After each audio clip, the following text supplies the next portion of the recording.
Now today children, I am going to do few questions from exercise 5.13.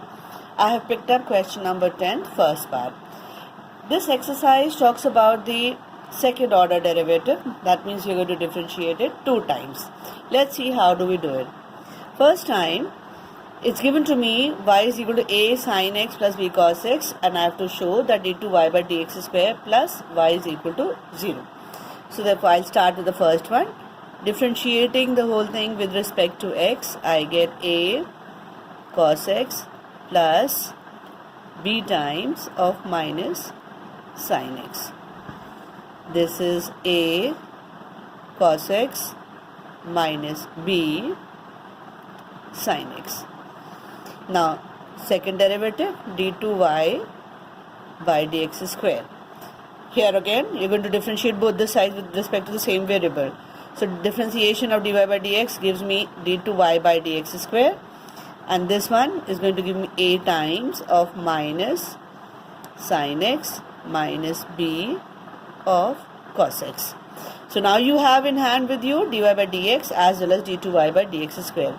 You had to show d2y by dx square plus y giving you 0.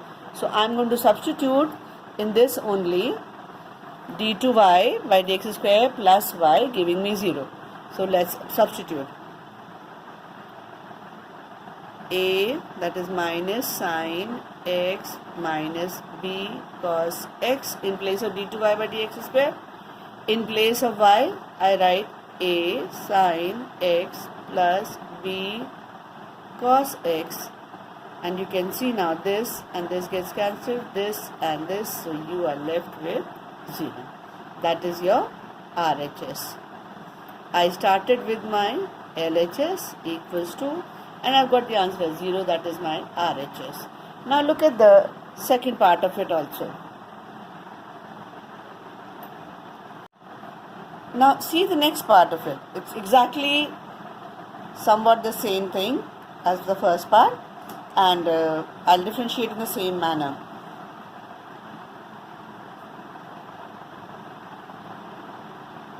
Dy by dx on the left, and on the right minus, for cos it will be sin nx, and for this nx as n, so I am writing it before that, plus b, and this is my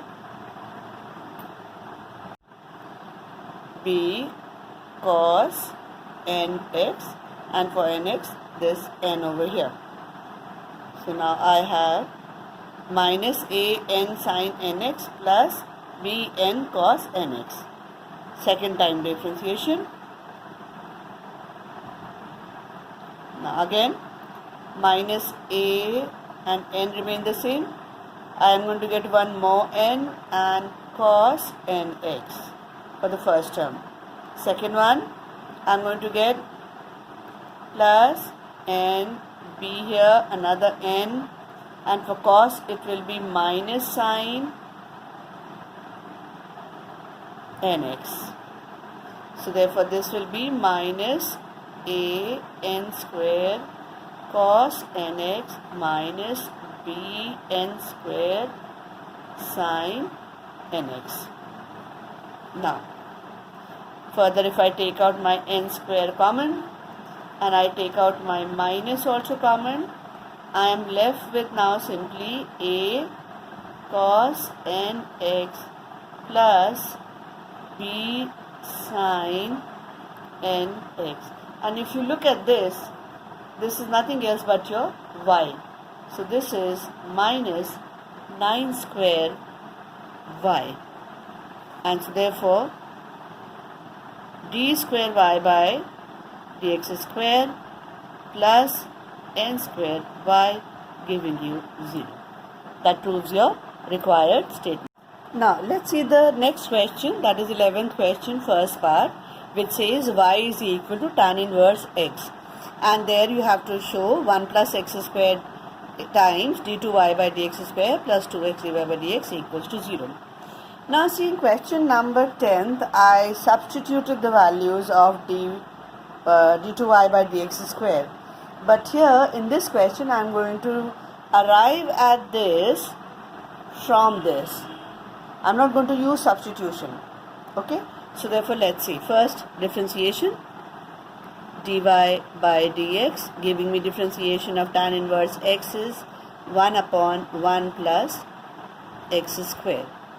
Now I do the cross multiplication. 1 plus x square times dy by dx, giving me 1. Now if you look at the left, on the left side, it is in the form of uv, and on the right I have a constant. So I'm going to differentiate now on the left using my uv form. So first function into differentiation of this, that means d2y by dx square, then plus dy by dx, second function, the differentiation of this, giving me this, equals to 0. Now see, what have I got? 1 plus x square d2y by dx square plus dy by dx times 2x, giving you 0. And this is what I was supposed to prove. So in one line I have been able to do the question there. Okay? Similarly, let's see the second part of it also. I have been provided with y is equal to sine inverse x, and I have to prove 1 minus x square d2y by dx square minus x times of dy by dx, giving me 0. So therefore now let's differentiate. Dy by dx, I know differentiation of sine inverse x is 1 upon under root of 1 minus x square. This is it. And then now I do the squaring up. Dy by dx the whole square gives me 1 upon 1 minus x square. Now I'm going to differentiate. On the left, when I differentiate this, then this is going to give me, or I can do the cross multiplication first. Let me do that. 1 minus x square times dy by dx the whole square, giving me 1. Now I'm going to differentiate using uv. So first function 1 minus x square. Differentiation of this, so 2 times of dy by dx for the first two, and then for the differentiation of this, so d2y by dx square plus dy by dx the whole square, and differentiation of this minus 2x equals 2.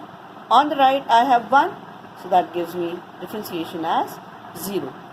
Now you can see dy by dx is common throughout, 2 is common throughout, so I can take that out, common factor, 1 minus x square, I'll be left with d2y by dx square, that will be left, then minus x times of dy by dx, this whole thing, times I have taken out 2 and dy by dx, giving me 0.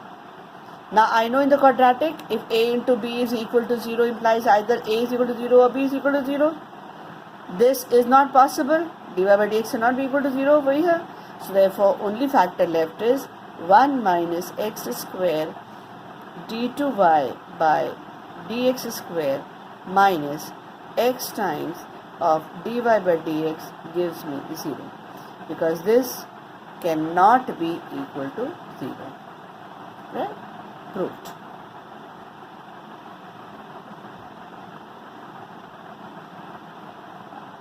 Let's see the next question. That is question number 19 from the same exercise 5.3. It says under root x plus under root y equals to under root of a, and you have to get the second order derivative at the point x is equal to a over here. So I'm going to differentiate over here implicitly over, right? So now differentiation of this would give me 1 by 2 under root of x plus 1 by 2 under root of y times dy by dx, giving me this will be 0. Okay, so now I get dy by dx will turn out to be, this goes this side, I would get root y upon root x with the minus sign. And if I substitute for root y, I will get root a minus root x upon root x. And if I split it up further, it comes out to be root a and x to the power of minus half, root a upon root x. This is root x upon root x is going to give me just simply 1. This simplification has been done just to make my question easy, that's it. Now if I differentiate second time d2y by dx square, I'm going to get root a as a constant, minus half comes down, x to the power of minus half minus 1, and for this it is 0. So I get now minus root a upon 2 here, x to the power of 3 by 2. I've made it positive. That is my d2y by dx square. Question says at x is equal to a. So therefore now put x is equal to a. d2y by dx square at x is equal to a. I'm going to substitute minus root a here. This is 2 a to the power of 3 by 2. Right? That is minus will be left, 1 by 2 will be left, and this is a to the power of half. When you take this up, minus 3 by 2, so only 1a will be left. That is minus 1 upon 2a. That becomes my answer.